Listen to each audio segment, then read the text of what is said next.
The PTZ Optics Studio Pro is what I wanted to come talk about today.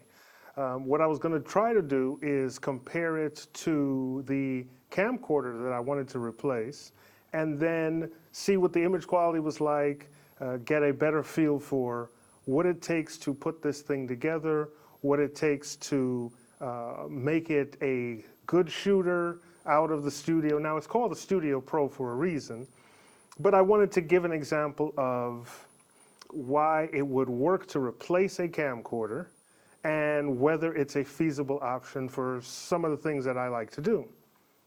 What I came across is the difficulty that I'm having being able to do these comprehensive tests properly. What I've found to be the biggest issue is cabling and adapters. When you have so many different cameras that you're trying to work with, some is SDI only, some is HDMI only, and then you have the many different HDMI connectors. You have mini, micro, Canon and their micro, their insistence on micro connectors, micro HDMI is a problem. So the Studio Pro is full-size HDMI. No big deal. There's HDMI cables all over the place. But when it comes to micro and mini HDMI, if you pick up the wrong cable, if you just so happen to put the wrong cable in your bag, you are toast. There's nothing you can do about it. You don't want a micro cable connector with adapters hanging off of it. That just puts extra weight on the connector, and it can cause serious problems. Either you break the cable, but worse off, you break the camera.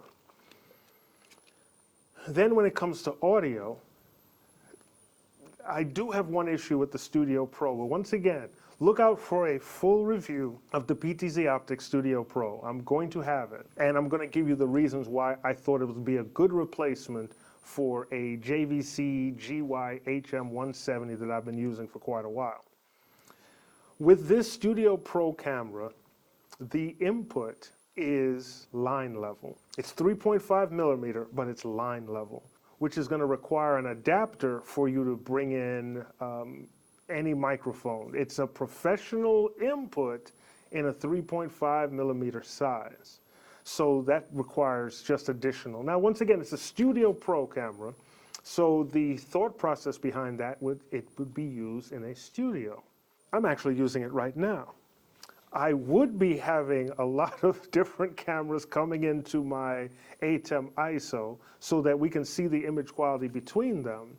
But I came across, I'm missing some cables. I had a dead battery for the Blackmagic Design G2. And then I just wanted to get this video out. So let me give you a rundown of what I was trying to accomplish. I was going to be doing a comparison between my mirrorless R7, the GY HM170, and the Studio Pro. And then I would compare the 4K between the mirrorless, the 4K on the JVC, and this only has 1080p, but I wanted to see how it would compare. Now, we all say, well, the 1080p should never be as good as the 4K. But that's not exactly true. The sensor size in the Studio Pro is pretty much the same sensor size in the JVC. So would the 4K look better with that same sensor size, or would the 1080p look better? These are some comparison tests I wanted to do. There was also a problem when I brought the Studio Pro directly into the ATEM Extreme, where it looked as if I was in false color mode. The colors were wrong. It almost looked like infrared. I had to daisy chain the Studio Pro into my Ninja 5 and then send that signal out into the ATEM Extreme, and now I'm getting a proper signal. I went through the menus of the Studio Pro and I can't figure out, is it a 1080p 60 issue? I tried different cables, HDMI cables, full size, and I kept getting the same results. But it works fine this way. Maybe there's something within the settings. I'm going to have to go through and take a harder look. I connected it up to the computer just in case the remote didn't have all the settings that I needed. and I still wasn't able to fix the problem. So that's going to be something that bears working on. But it works fine with the Adamus Ninja 5, so I'm going to keep doing it that way. With the audio problems, I've ended up using the Hollyland microphone into the Adamus, and I'm getting signal, only on one channel, but I'm getting audio signal at least on that point. By the time you hear it, I'll have converted it to a stereo signal, so you won't just hear it in the left channel. So these are some of the issues that we face when we're working on gear. You have to make sure you have so much with it, and this is the reason why I was looking for a camcorder replacement. There's some work that I do that just involves recording people. So it should be a quick setup. You record people, you record them with different microphones, whether it's wireless or wired, a handheld, and then you do a playback and you give them the tape for evaluation. The video file for evaluation. But I'm looking for a better package than the JVC, better image quality than the JVC was giving me, as well as the same quick setup. The JVC comes with 2 XLR inputs, pretty straightforward. It should be easy to work with. Just looking for better image quality. So I've come across a lot of different camcorders. They're still on sale. They're still on the market. But I didn't want to have to pay a lot because image quality is not the foremost important issue here, even though it's important to me. When I give somebody a product, I want it to look good.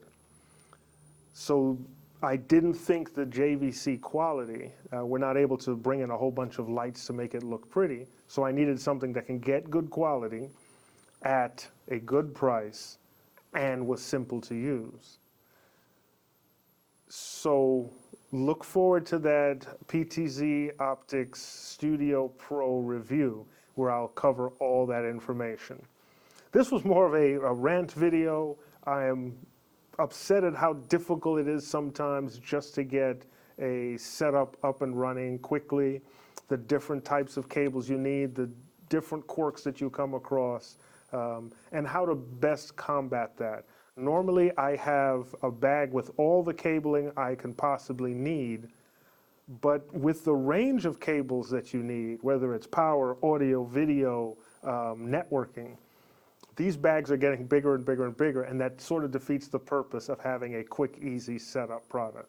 So listen, if you have some thoughts and ideas about an easier way to get these things going, whether it's how to package your cables well, how to, because you have to include power. I nearly forgot power. And I have a video coming on power options. I've started to fall in love with these Core SWX DTAP batteries. I have plenty of them now and they work really well, especially with this package here. So I'm coming across all these different options. If you have some ideas about the best way to get organized so that you're always prepared, you're never short of a cable, if you have to pull another piece of equipment out and use it, let me know. Write it down in the comments. Here's hoping you see me soon.